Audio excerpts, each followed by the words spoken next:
Okay.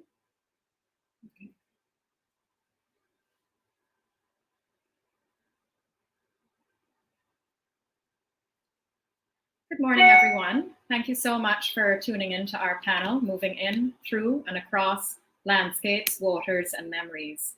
Before we begin, I'd like to express huge thanks to Artsy for hosting the Atlantic World Art Fair and to the 9 galleries from across the Caribbean.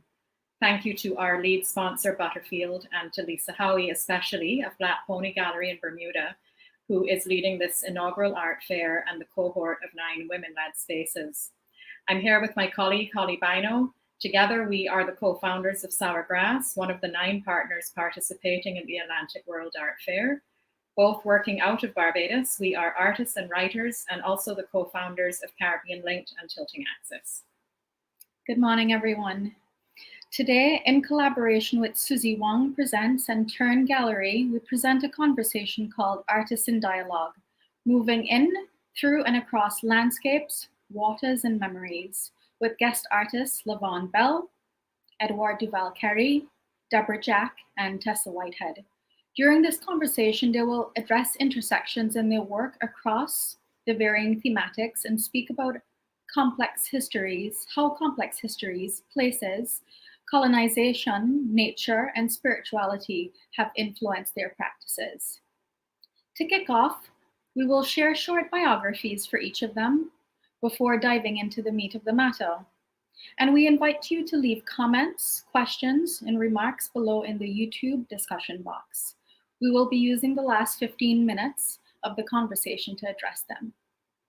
To start, Tessa Whitehead received her BA in Fine Arts from Central St. Martin's College of Art and Design and her MFA from the Slade School of Fine Art at UCL London. Whitehead's most recent solo exhibition was at the National Art Gallery of the Bahamas in 2019. She also represented Pop-Up Studios ICVA at Volta NY in 2016. And she has participated in numerous group exhibitions across the Caribbean, the United States, the UK, and Europe. Deborah Jack is an artist whose work is based in video and sound installation, photography, painting, and text. Her current work deals with transcultural existence, memory, the effects of colonization, and mythology through rememory. As a multimedia artist, she engages in a variety of strategies for mining sites of cultural memory and negotiating a global present. Her work has been exhibited in solo and group shows in the Caribbean, the US, and across Europe. LaVaughn is a visual artist of Trinidadian and Bajan heritage, raised and resident in the US Virgin Islands. She works in a variety of disciplines, including video, performance, painting, installation, writing, and public intervention projects. Exploring the material culture of coloniality, her art presents counter-visualities and narratives. LaVaughn often reconfigures fragmented histories to create new multi-layered topographies. She's exhibited in the Caribbean, the USA, and Europe, and recently finished a solo exhibition at the National Nordic Museum in Seattle. LaVaughn holds an MFA from the Instituto Superior de Arte in Havana, Cuba, an MA and a BA from Columbia University in New York. She was the 2018 to 2020 fellow at the Social Justice Institute at the Barnard Research Center for Women. And finally, Edouard Duval Carrier is a contemporary artist and curator based in Miami, Florida. Born and raised in Haiti, Edouard fled the Papa Doc Duvalier regime as a teenager and resided in locales diverse as Puerto Rico, New York, Montreal, Paris, and Miami. Parallels emerge between the artist's cosmopolitan lifestyle and his artistic sensitivity toward the multifaceted identities that form his native Haiti. His works have been exhibited in major museums, art institutions, and galleries in Africa, Europe, and the Americas. Edouard creates works that speak to the complexities of the Caribbean and its diaspora. So we'd like to welcome you all to the session today. Yes. And to open up, we thought of asking a question to the entire cohort, and we'd like to invite you to feel free to answer in whatever capacity you're called to. So first up, how do you consider the material you work in relation to some of the shared thematics of landscapes, waters, and memories? Are there other considerations that might allow us to understand how you think about scale, texture, surface dynamics across in your works? And whoever is most comfortable, you can feel free to jump in and share. I'll let the ladies start. Let me just make sure I'm not muted. Okay. The most recent work that I've been doing, the collage series that's in the fair, I've been working a lot with thinking about my work as a counter archive to the colonial ones. And in the hurricanes in 2017, with Irma and Maria, I had lost a lot of my paper, a lot of work in my studio. And some of the rolls that were able to be saved, or what I thought that didn't have mold on them, when I tried to roll them out, they actually were damaged from the storm. And I remember thinking that I was going to, I couldn't use them. And someone reminded me, but LaVaughn, your work is about archives. And, this is an archive from the storm. I mean, maybe you can find a way to use it. And so that kind of started me thinking about how could I use this torn paper that was already damaged from the storm, but somehow repiece it together to create these collage series. So it's I think, when we're thinking about choices of materiality, there's a lot of when we're processing our ideas and what is the best form that it could take. And for me, that process of taking the ripped paper, making these drawings, collaging it together, I think is really indicative of the process as Caribbean people. And when we think about our torn and shattered histories, how we begin to build them, create something new. That also is reflective of the violence of the histories, but can also be quite beautiful. I mean, I guess for me, what's interesting for me is the work in the fair, for instance, has a lot more material than maybe I'm used to working with. Being a video artist, I use photography, but I like to use straight photography. I don't tend to do a lot of editing to the images. And so coming out of film, so film has a materiality to it because you're working in a darkroom as you process. And then as I shifted to digital and doing digital video, I think of space and I think of sound as those types of materials and try to build layers into the images when I'm editing them. But in this work, using the actual salt brought me back to, in a way, where I started. Right after grad school, I started working a lot with salt as a material and had stopped for a while and was using it conceptually, but not like the actual material. So that's always interesting as a shift in thinking about the process and actually working with my hands in a different way. But also thinking about sound as a material. So one of the images, the hurricane image, for instance, that's in the show, the bar of color that's there is actually then the sound of the Rosby whistle that I use in video. And so at one point I would, while I'm editing, I tend to look at my screen and I would look at it and be like, this is really beautiful, all these sort of color blocks, but it's the part that's invisible, right? When you're watching a video, you don't see my edit timeline. And so I started printing that out, like taking shots of that and printing out that sort of like color grid and bars and wanting to work with it. So, and having that become visible, right? And it's a sound that's invisible, the Rosby whistle, you can't hear it. And then to make it visible by having it in a timeline, an audio timeline, and then printing that out and adding it to the image. So, I like working with the materials and thinking of sort of challenging ways and ways that I can sort of play with that, and our notions of what those materials are and how they function. Thinking about cutting and making sound visible is kind of in a non-digital way, right? And sort of like putting it on paper. It's almost going in reverse. Usually you write the score and then you play it and you hear it. So so for me it's all sort of malleable in a way. Well, I'm very interested in history, and usually content, and that type of content in my work is very important. But at the same time, I'm also very interested in playing with different materials, and I've always applied different techniques or like support or ways of doing things. I mean, and depending on the project, I find it, I try to find the appropriate support and technique for the content that I'm trying to display. It is always challenging to bring something or try to bring something new to the table, but it is important, in that way. So I feel that it is yes, the histories of the Caribbean, the post-colonial and post-colonial visualizations that I try to bring to the table are sometimes of total concoctions, because definitely there wasn't a proper history written, for the region. I mean, so it's always seen through the perceptions of either European powers or visitors, but I try to rethink those and present them as fairly as I can, and as to create a discussion about how these stories were perceived, and how we can today revisit them and really reposition ourselves in the process. So to me, that's very important.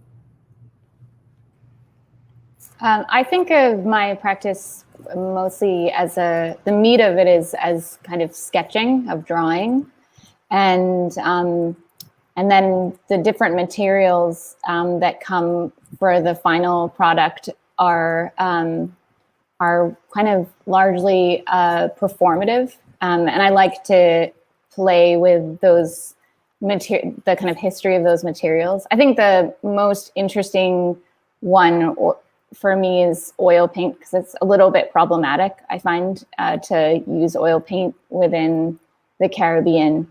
But I went to school because at the time that felt like that was an important thing to do, to go somewhere else to educate, and learned how to oil paint. So I use it, but I try to be aware of the history of oil paint, and when I think about the content, how I'm taking ownership of it, or how it's taken ownership over my content. And so being sensitive to those kind of literal histories can also just add a really nice layer of interest in whatever topic you're diving into with that project, I find. Thank you. I've been thinking a lot recently about how, and you touched on it a bit, Edouard, how our histories and our landscape and our waterways are mediated through cartography, through the telling of our histories, mapping, agriculture, tourism. And I'm interested to know how in each of your practices, you're developing a new lexicon for us to have another entree into the landscape and the water, outside of this very heavily mediated history and environment that we all inhabit.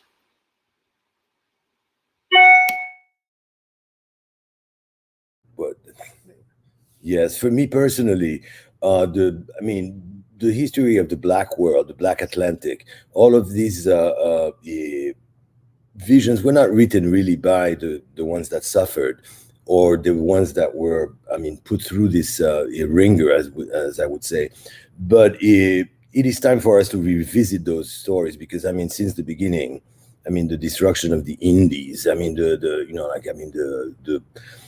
revolutions, I mean, the slave trade, the all of this, and the idea of the commodity behind these things are very important to me. So, like when you try to place, first of all, historically, that voyage, that Atlantic that we had to cross, it's I mean, how do you feel about it? I mean, it's very interesting when you do the exercise of putting yourself in the position and the place of whomever, I mean, the millions of slaves that were, like transported in that way. And how did they perceive it? What were they bringing with them?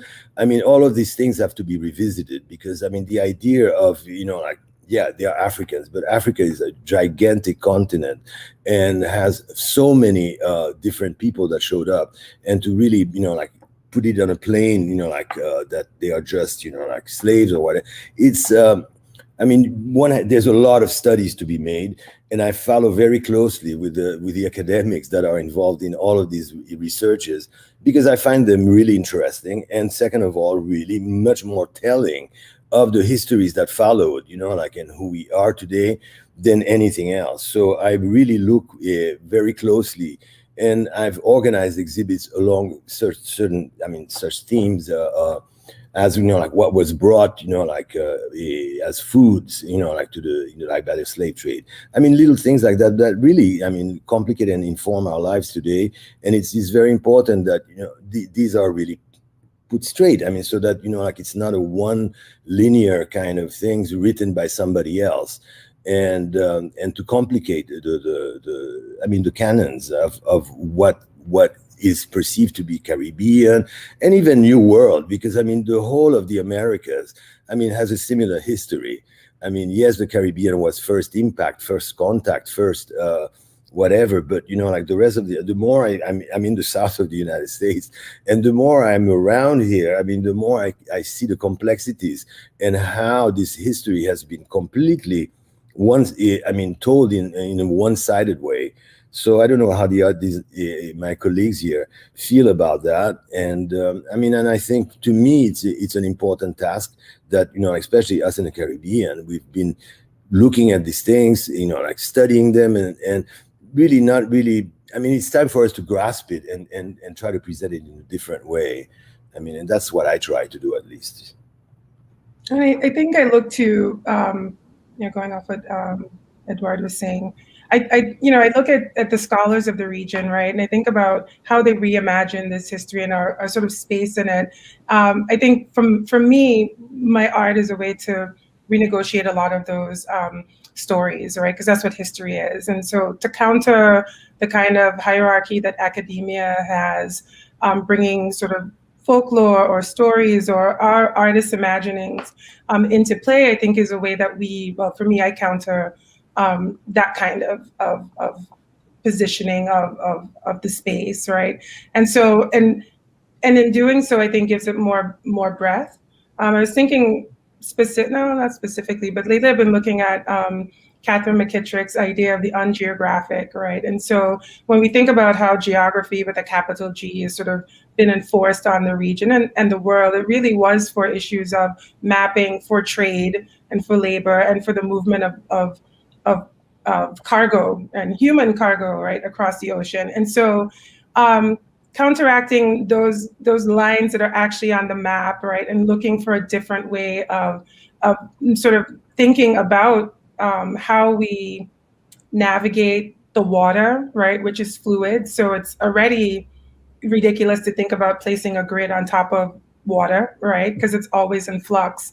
And so for me, my work is always thinking about that renegotiation of water and land and the point where they meet, right? And how that point is in direct, I think, resistance to the idea of mapping and the fixed notion of the map and of the delineation of borders. And so, so I think, I think art practice and my art practice is always sort of like poking holes in those ideas and thinking about the shoreline and how does that move and what happens when there's erosion. Is the map incorrect? And if the map is incorrect, then all these sort of foundational ideas of capitalism and and sort of the Capitalocene, I guess you call it, and the Plantationocene are all then fair game, right? We can then start to dismantle those things. For me, it's always, how do I create this story or talk about this work without constantly naming the oppressor and the colonizer? Like, how do we take them out of it, even though they're there, but they've centralized themselves? And so for me, it's about creating other narratives and that are challenging this notion of a central narrative, and that there are multiple narratives at play, and that have maybe more right to being present and maybe for us to think about than what we've been told. I think that the question of narrative has also been pretty central in my work as well, as a tool of dealing with the complexities of these histories. In my bio, I often, in my artist statement, I always say that I deal with the materiality of coloniality. After coming out of school in Cuba and having just such a really strong training, my work looked so Cuban that people thought I was Cuban in a way, because it was so much analyzing the context of that space. And when I came back home to the Virgin Islands, and I really looked around and thought, okay, how can I approach these skills that I learned to this society and to say something? It was about our coloniality. We've been colonized 7 times. We're still a colony of the United States. And when I look around in my lived environment, I just started really thinking about the different it was kind of trying to make sense of the stories that are here and what we're living, the built heritage of this space and how it impacts us. Even my studio where I'm at is, I bought it, but not knowing that it was a building from the 1700s where the first owners were enslaved African women who survived the Middle Passage, survived slavery, were able to buy themselves out of slavery and own a home in the 1700s is just quite remarkable. And that, coming to know that story of my studio space that I bought, helped me to begin to reimagine, or to begin the process of digging to everything that was around me and beginning to look at the materials and rethinking what are the different kinds of stories. As Deborah said, when we think about our town in Christiansted, we know it's named after a Danish king. We think about the Danish brick that were imported, and that's how we see it. This is Danish architecture.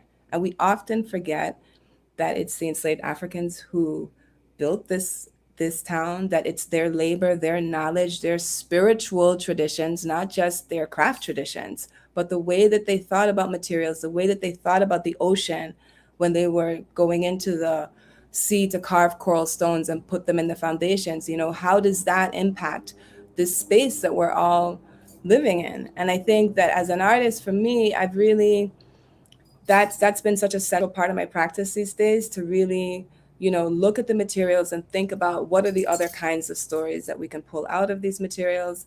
I know in particular, again, thinking about the history of, we have 2 towns on St. Croix, and one was burnt down by a major labor revolt, and it was rebuilt during a time that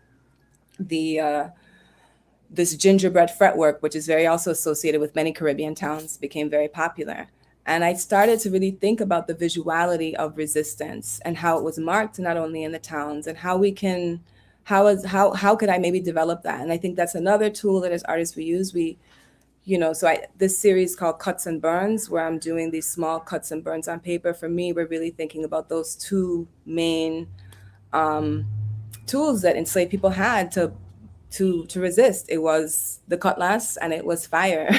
As Edouard, the Haitian Revolution was fought with those 2 things. And so I think, that's just some of the ways that I try to look at our histories, look at the materialities, and try to come up with different visualities to counter the ones that we're constantly bombarded with, also living in these spaces. I think it's become more and more important for me in my practice to be really clear about my limitations of what I know and what I don't know. And that has actually become really a fruitful way to start.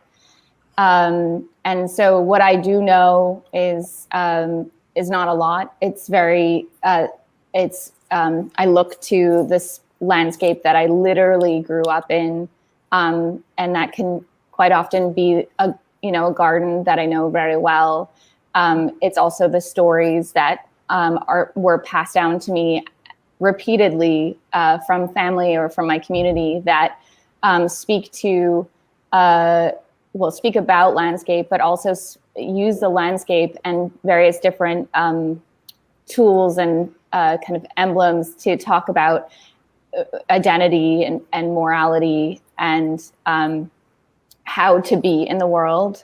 And rather than that being a kind of form of navel gazing, I look at that as a way of really embracing the feminine aspects of making work about a space that you tend to and a space that is generational, and really looking away from a kind of masculine amassing or conquering or capitalism, which in my work would be trying to take a kind of story that wasn't very specific and familiar, and then within that I'm able to kind of flesh out stories that are, I think potentially generational or connected to other people, but the limits are how I deal with trying to create a new lexicon, I think. Oh, thank you all for all of that. It is truly tremendous to see the weaving and the interrelations. So now we're going to move into some direct questions, and Deborah, you're up first. In your work, there is a deep sense of urgency in how you're thinking about the contents of the Black Atlantic. Spiritually and materially, how do your newer photographic and video works begin to address the need for elegies, commemoration, and remembering?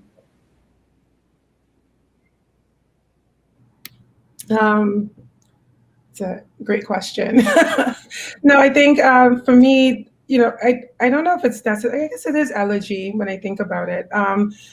It's a space that I've been working with for a long time, but really only thinking about the hurricane and the storm for the most part, and then the land and going back and forth. And so the recent work is, looking at the surface of the sort of black, sea. If you see the images, just a black and white representation of the surface of the water.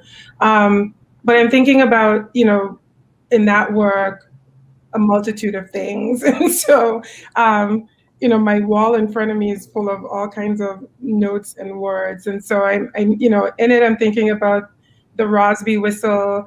Here is this sound that's emanating from the sea floor, and it's using not a coastline of an island, but using the land that we can't see under the water.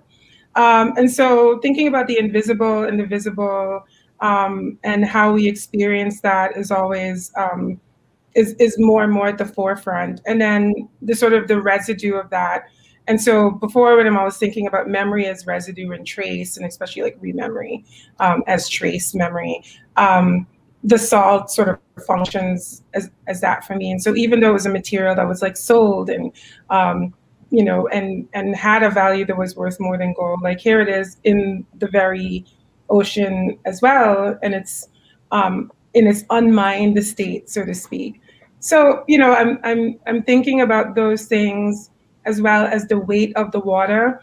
I'm very intentional in not having a lot of blue sea images in my work, right? Because I am thinking about sort of like what is the weight of this water, right? In life, and the way I experience it and enjoy it is it's different than the way I think of it within the work. And so Dion, in Christina Sharp's book, there's a M. Nobosi Phillips, she mentions the word ex aquis, which is the idea of sort of exhuming bodies from water, bodies that were lost at water, and honoring them.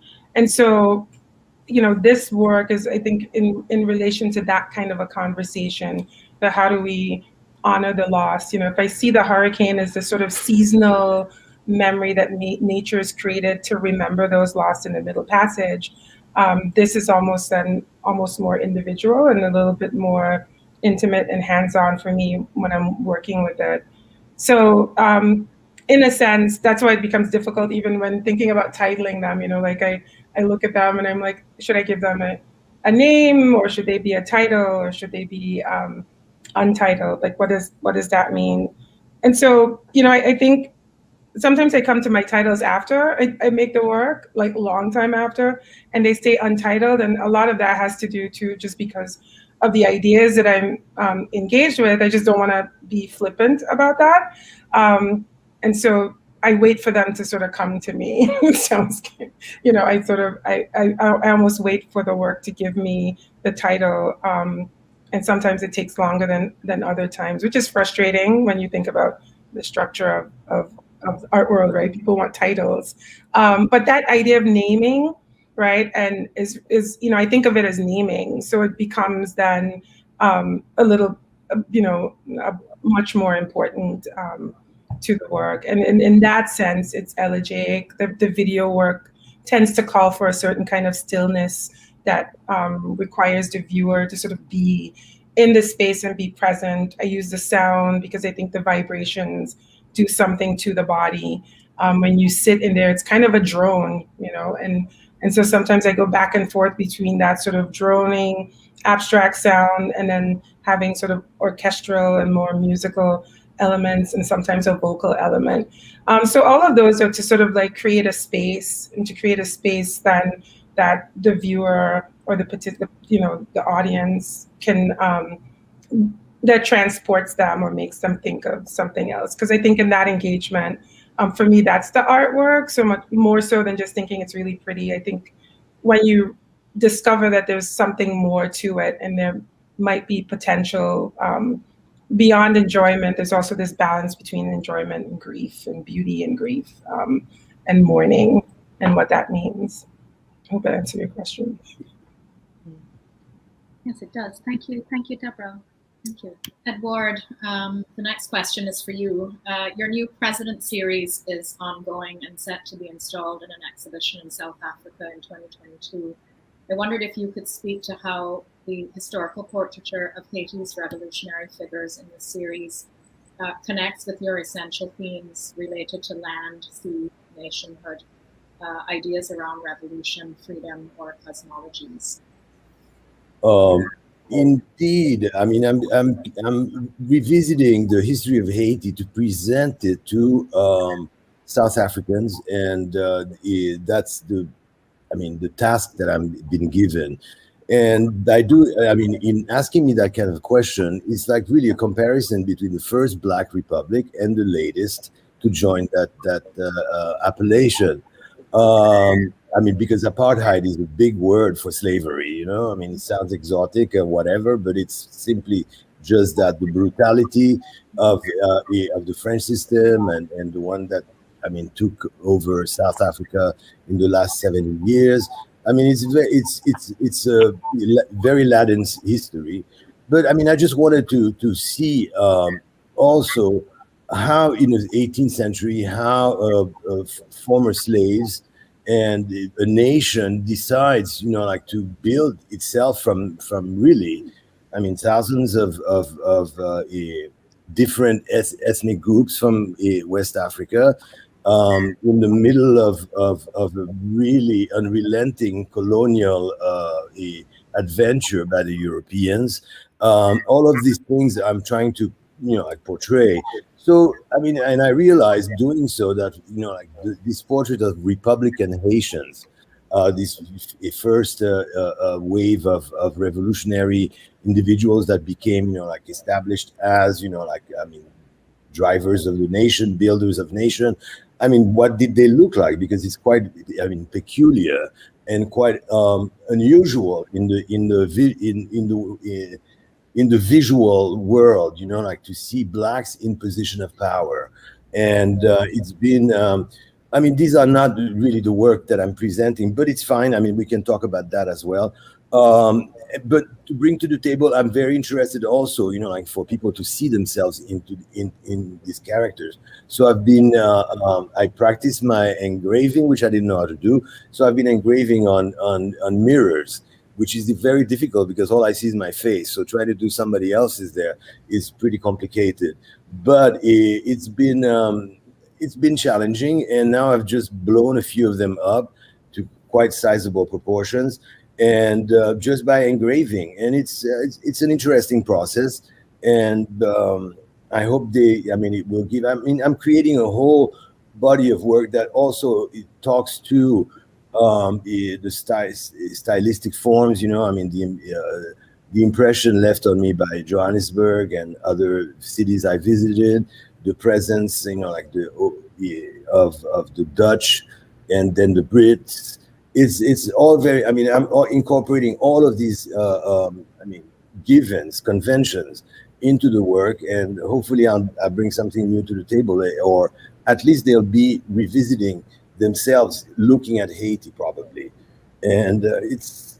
I mean, I don't know when this exhibit will happen, but I've given myself a few months to do it. I mean, more than a few months, and present it here at the studio rather than, and prepare a book and film and everything else that they want to do, to present it whenever the situation is, somehow calmer with pandemic in South Africa, which is apparently, it's quite serious there. Yeah.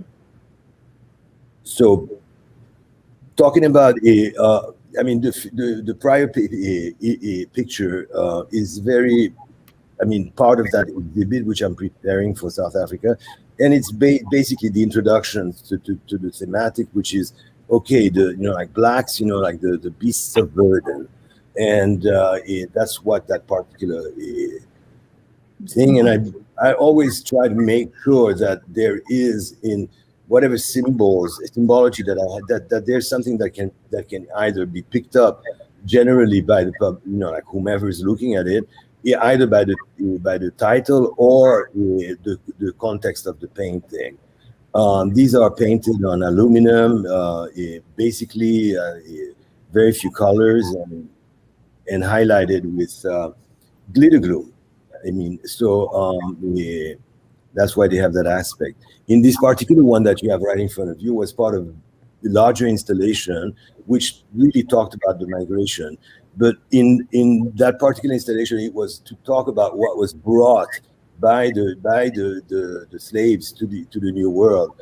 Hence, of course, they came practically empty-handed, but they did bring their, their cosmologies, their knowledge, their millenary, forms of looking at things. And I've tried to condense and make people realize that it was a lot that they brought to the New World. And of course, the seas, the different gods that are there, which cover, the whole West African coast, they're from, we had in Haiti, like Haitians themselves say that we are 200 nations, meaning that 200 different groups from West Africa came to that island. And it was fraught to create problems to have so many different groups. And they formed a new language. What they call Creole, Haitian Creole. But they also formed, like a new religion, which is still evolving, like loosely called, like Haitian Vodou. But, it's a much more complex history than that. And that's what I've been trying to, these are the kind of things that interest me, and I try to portray them and try to give as much information as I can in a canvas. Thank you so much, Edouard. Thank you. LaVaughn, you're up next. We'd love for you to speak about the I Am Queen Mary project, which is so important in the work around decoloniality. This idea of a particular revolutionary memory crossing oceans to be situated in decolonized space in a temporary context is a kind of a transience, and it creates new meaning and understanding of history from within the Caribbean. Can you speak about how its felt impact the felt impact of this work and its potential future? Yes. Thanks for that question.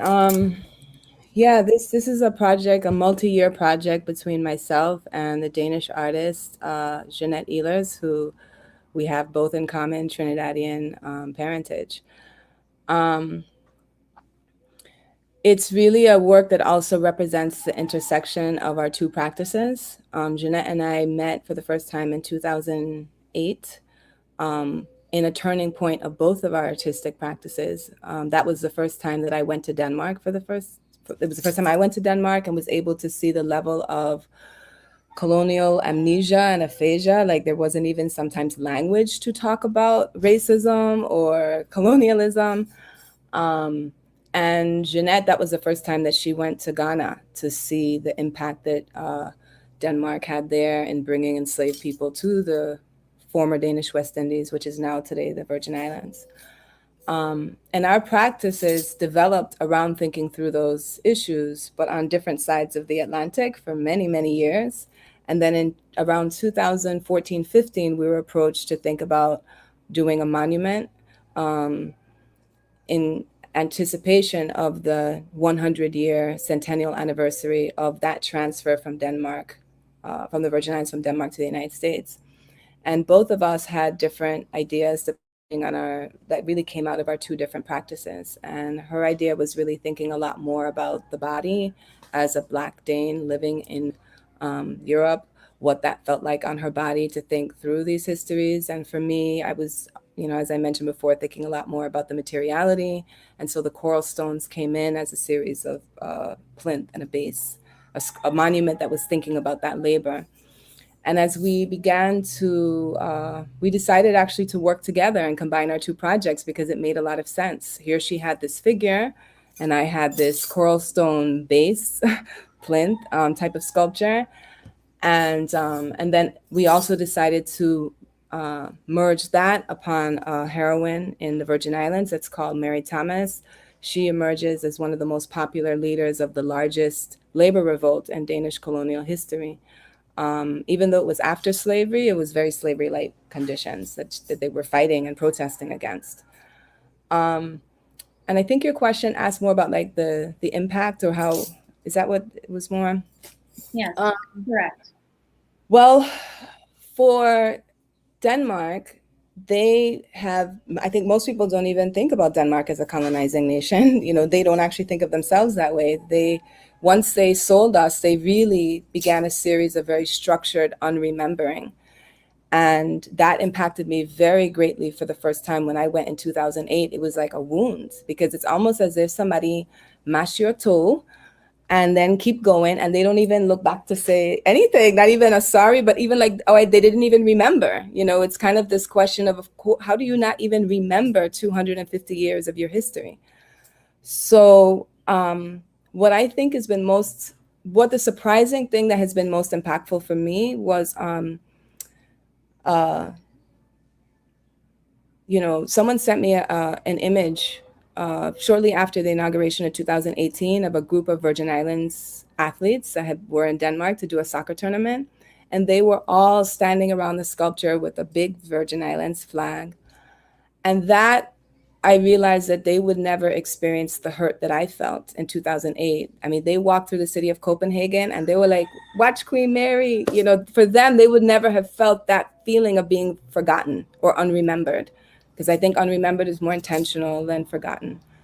And, but I think that what it does is it creates a permanent marker. It creates a space. I would say that our work went from being an artwork to a landmark, because now it's creating a permanent space to have these dialogues. Art really has this beautiful function of that, even if you don't things about slavery and colonialism can be quite political topics that sometimes people don't know how to enter. But an artwork allows you to kind of step in and not have a readily formulated idea yet, because you're starting to think about, well, this is a Black woman in this European city. Her feet are barefoot. She's wearing these clothes, like she got thing on her head, wrap up, like what? And all of a sudden you're forced to kind of engage with this history in another way. And I feel like that is probably one of the most impactful things at the piece. It forces you also to realize that, you know, there are a lot of people, we intentionally put not a lot of text on the sculpture. And so I think a lot of people, when they go to the sculpture, they're just kind of like, what is this about? But I think the most impactful thing is to see a 2.5-story figure of a Black woman in Europe. All of a sudden it decenters your knowledge base. You all of a sudden realize that there are other people who have heroines that are just important because obviously she's here. And it makes you kind of begin that questioning and that engagement that I think is really necessary around developing new productions for history. But in terms of the future of that project, although it was temporarily positioned in 2018, that was more so because the government didn't give us permanent permission, and we only were able to raise enough money to do it in a more temporary fashion. But we are about to launch a crowdsourced funding campaign and a full-scale fundraising campaign, as we now do have the permanent permission, which is super sick. That's also kind of a recognition of the government saying, wow, this temporary artwork that these artists put up, we want this permanently in our city. The government has also put some money towards it, and with the condition that we raise the rest. So that's what we're doing right now. And our crowdsourced funding campaign is going to be kicking off later in August. We've just moved the date. So, you know, of course, you know, we're super excited about that. And always, as a decolonial project, I think, you know, I just wanted to also signal that we did mention it was supposed to be 2 monuments. And that's part of the messiness in decolonial work when you're thinking about relationships to power and resources. Most of the money was raised in Denmark, which is why the sculpture went there first. And what we're hoping is to leverage the attention that sculpture got to be able to raise one for the Virgin Islands. I'll just end by saying, you know, Jeanette and I, after we did the sculpture in Denmark, we did a 3-island tour throughout the Virgin Islands to assess people's desire to have the sculpture here, because we were pushing into the public space there, but we knew we couldn't do that kind of project here because it didn't require that. So we really had to kind of do public engagement to see if people wanted the sculpture here. And it was very beautiful to see many people stand up in those meetings, those public forums, and say, our children deserve that image too. And so that's also part of what the crowdsourced funding campaign is, to ensure that Virgin Islanders also get that monument. Thank you. Thanks, LaVaughn. Really powerful project. For those of you who are joining us from everywhere, please remember to pose your questions, which we'll get to very soon. Tessa, I wanted you started a little bit about your relationship with the landscape, but I wanted you to talk about the relationship between the landscape and the human body, because in a number of the images, there's like this fusing that's happening between the human body and the landscape, where they're kind of bleeding into one another. And I just wondered if you could talk a little bit about your decisions around that. Yeah, sure. I think I'll talk about it in relation to the images as well. If you can bring up the first image, that would be great. This is a very large canvas. It's oil paint, and it's called Portrait. And at the time of making this, I was looking back at images of my maternal family and her ancestry, and her paternal side, so my grandfather and beyond, went to Jamaica as missionaries. So they had some kind of consistent income and had quite a lot of images to like look through and kind of understand the way that they lived. And then my maternal side, through my grandmother, have a kind of break in their history, as so many Caribbean families do. So there's not a lot of material to look at.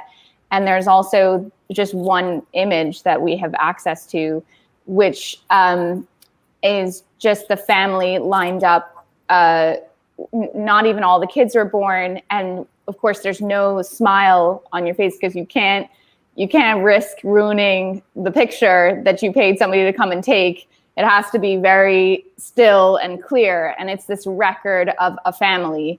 And in that particular image, my great-grandfather has an arm missing because he lost it in a sugar mill.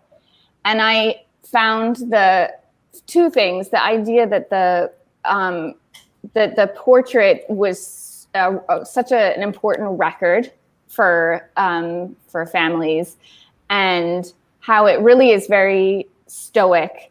There's not a lot of they're not trying to portray a lot of information. It's a very important moment for that family, so there's very little extra activity going on. Everyone's trying to sit as still as possible and just say, we all existed at this one time.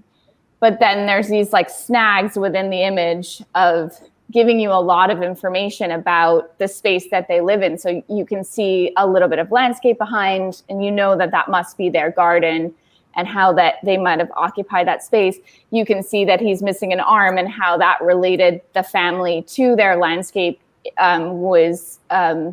that enters you into lots of different narratives. And at the same time, as I was thinking about that, I was teaching my nephew how to use a film camera. And so we were performing for him to be able to get a very still image. And so this is from an image he took of me and other family members. And I found the same kind of overlap of that, trying to just be very still and capture something that was very immediate and just recording a moment. But of course, there's these little snags and that can kind of unfold into much larger stories about the space around you. And how you're occupying it, whether you're barefoot, whether you're not wearing a lot of clothing, and how that might kind of tell you more about that family. It's almost like sifting through a kind of somebody else's photo album, or like a series of other people's photo albums when you go into a secondhand store. And then I also added another artwork, if you don't mind bringing up image 2, sort of different idea of how to occupy this space with a body. This came from the kind of impetus for this artwork was I was at a church service, and we were told the sermon about Jesus meeting Simon at the Sea of Galilee, and telling Simon and his fellow fishermen that if they gave their entire faith to him, they would become catching men. And in that moment of imagining this space by the ocean and going out and with absolute faith of becoming catching men, my fallibility imagined that they would catch the wrong thing. And I thought about how you kind of can't ever escape that physical body of yours within this space. You're so attached to your humanness. It's can be quite comical, that kind of trickster plays into that as well. And so I created this sculpture to kind of parade through a space, parade through a landscape that speaks to, you kind of carry the skeleton and the skeleton carries you. And it sort of speaks to that inability to escape your physical corporal self. And that definitely ties into a kind of parade mentality that we definitely have in the Bahamas for Junkanoo.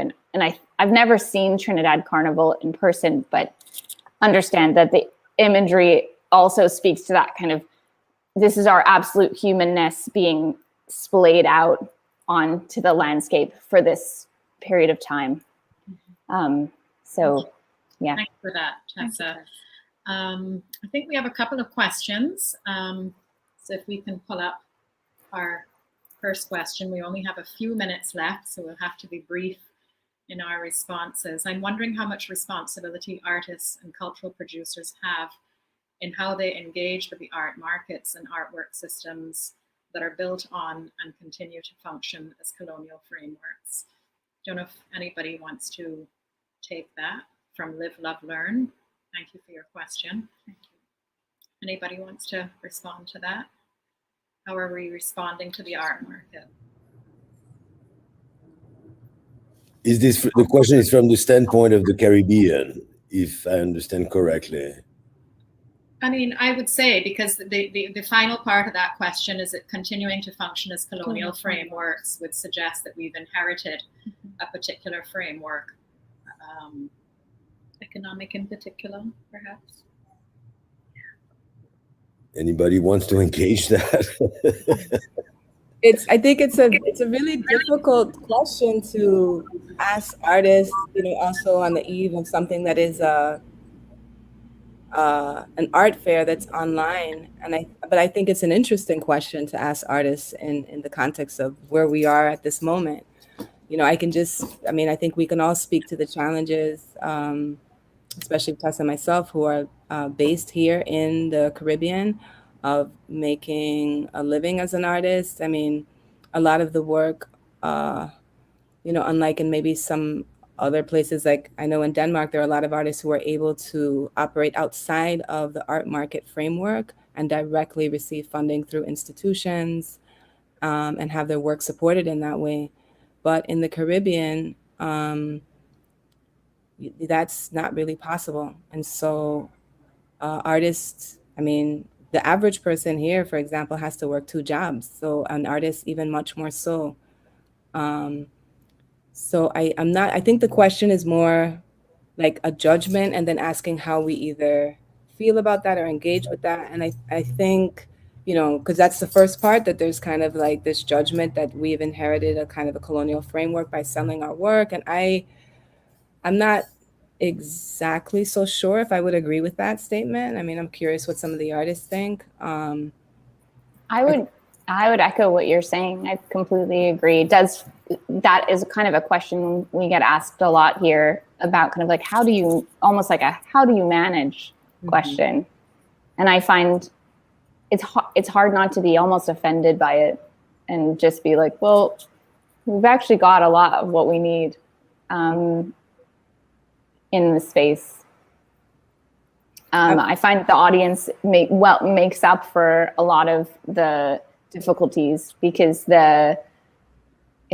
have such an engaged audience, and it's such an engaged community of people who are interested in what you make and want to have ownership over it and talk about it.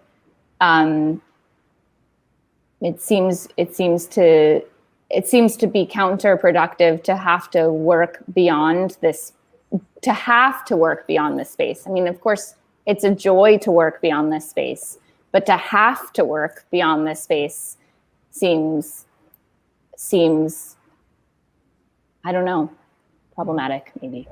Well, it's also too, it's one of those questions that comes also from, in a way, it's almost like a privilege to ask the question, right?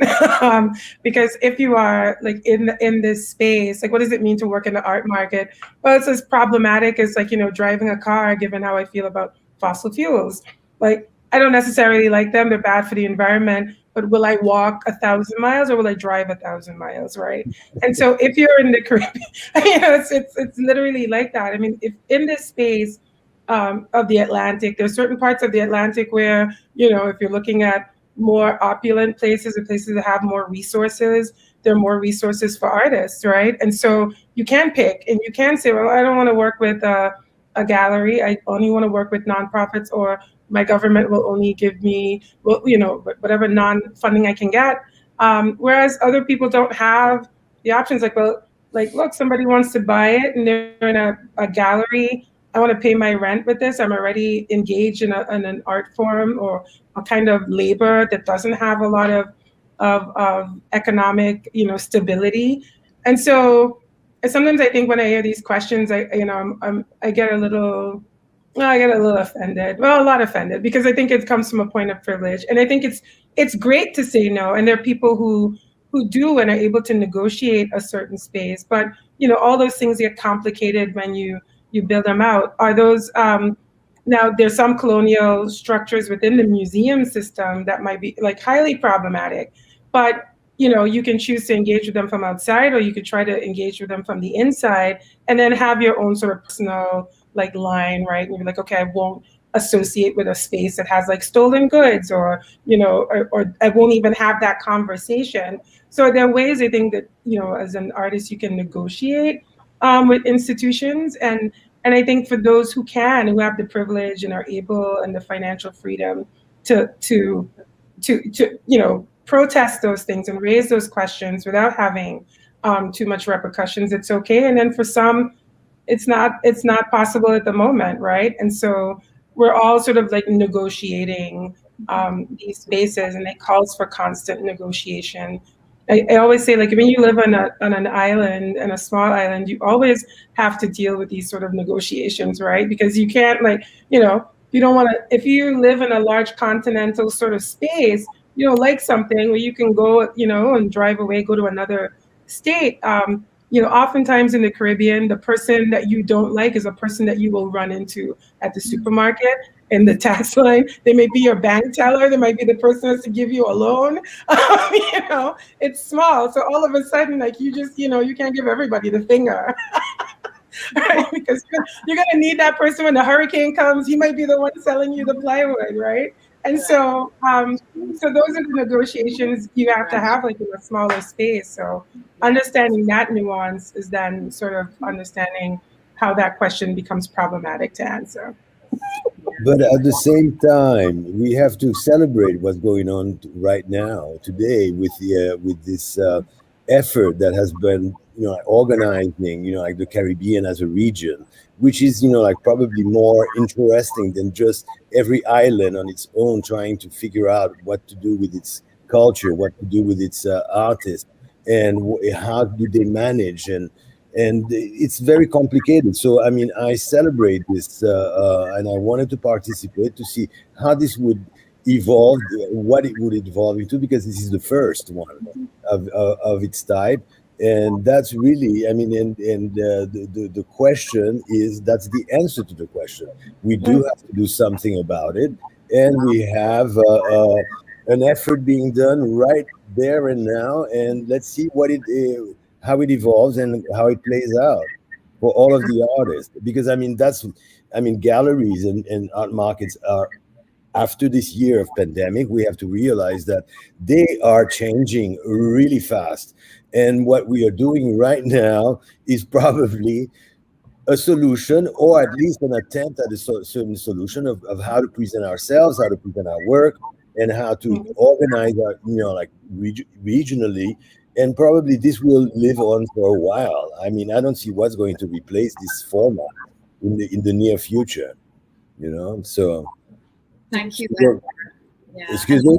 There is so much happening, and so Right. much to celebrate at the moment. It really feels like a renaissance happening in the Caribbean. So many people are producing a lot of very, very powerful work. So we are out of time. I wanted to thank Edouard, LaVaughn, Deborah, and Tessa for being so generous in sharing your practices today, and for allowing us to understand and access your work. Thank you for that. Thank you also to Suzie Wong Presents in Jamaica and TERN Gallery, who are partners in shaping this panel. Please remember that Sourgrass, Suzie Wong Presents, and TERN Gallery booths are all live with works that you can purchase to grow your Caribbean art collections. And thank you especially to Black Pony Gallery and Lisa for the invitation to all of us to be part of this exciting new venture. Lisa has done a stellar job in steering the ship. And do remember to tune in next Wednesday, June 9th, for a big day of programming. Starting at 11 a.m. EST, we kick off with Art Talk, Collecting Culture Jamaican Style, hosted by Olympia Gallery and Frame Center Gallery, followed by an IG Live session at 12 p.m. with Eveline Spikes and BD Brown, hosted by Black Pony Gallery and Gallery Alma Blau from Curacao. And finally, the program later that day, starting at 2 p.m., is another IG Live hosted by TERN Gallery, featuring Melissa Alcina and Delton Barrett. And in closing today's conversations, once again, we would like to express huge thanks to Artsy for hosting this inaugural Atlantic World Art Fair, and to the other 8 participants from across the Caribbean who we are absolutely delighted to be collaborating with. Please remember to subscribe to the YouTube channel at Atlantic World Art Fair and follow us on Atlantic World Art Fair at Instagram. Thanks everybody for joining. Have a great rest of the day. Thank you. Thank you. Pleased to meet you Thank all. you very much. Take care. Everyone. Bye-bye. That was good.